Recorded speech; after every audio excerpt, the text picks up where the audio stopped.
Hari Om. The web of karma. Each of us is totally caught up in the web of karma and spend our lives questioning its fairness and sometimes its existence. Not understanding the need to take responsibility for life's challenges, we end up blaming people, situations, and life in general. Some believe too much in karma and feel it's useless to take any action and leave everything to fate, while the non believers, having no belief in the law of karma, stay in their INS. In both cases, the entanglement grows. But there are some of us who believe we can carve a better future by using our will to take better decisions. You may find it hard to believe, but our horoscope indicates our past life actions through its calculations in the Dasha system. And of course, as we all know, points to the future events. Our basic nature, mental health, major events, happiness from children, and ups and downs are indicated in the horoscope based on past karma. The law of karma can never go wrong, as is authenticated in our scriptures from time immemorial. Whatever happens to us is what we deserve. When everything is pre-decided, then what is our role? Why should we even make an effort? I'm going to let you into a secret of the horoscope.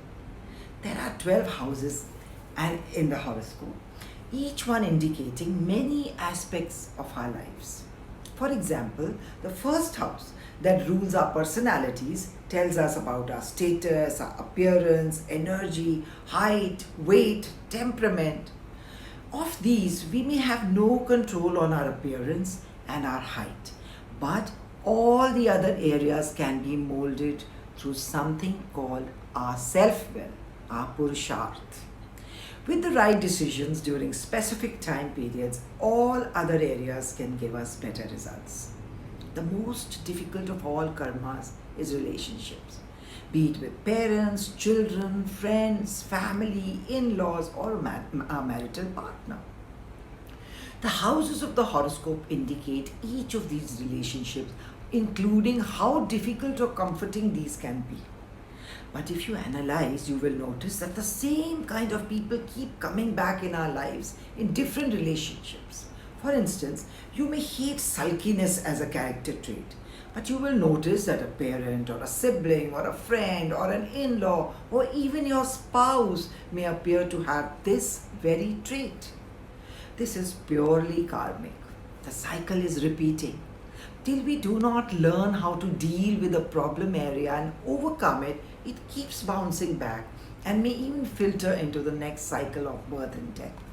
And mind you, I have taken a very mild trait as in my example today.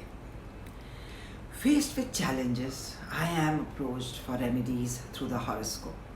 The focus, while understanding this, is mostly on the end result and hardly ever on the process of doing these remedies, which includes faith, sincerity, and pure intention.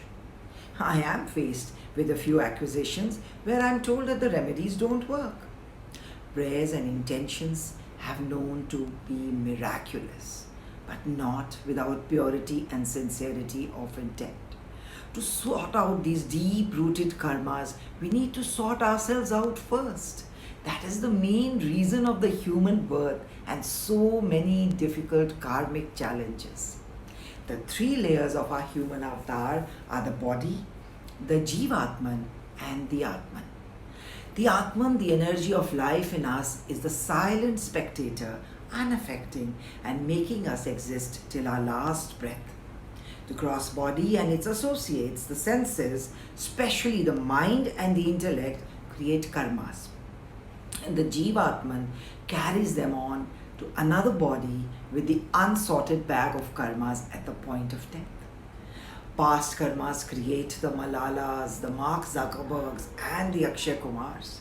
But maintaining them through to the next is purely based on the responses and actions today and in the now.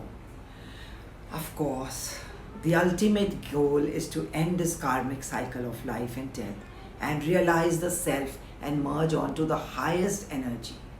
If we have begun to take even baby steps in that direction, the goal will finally be achieved. Hari Om. Om.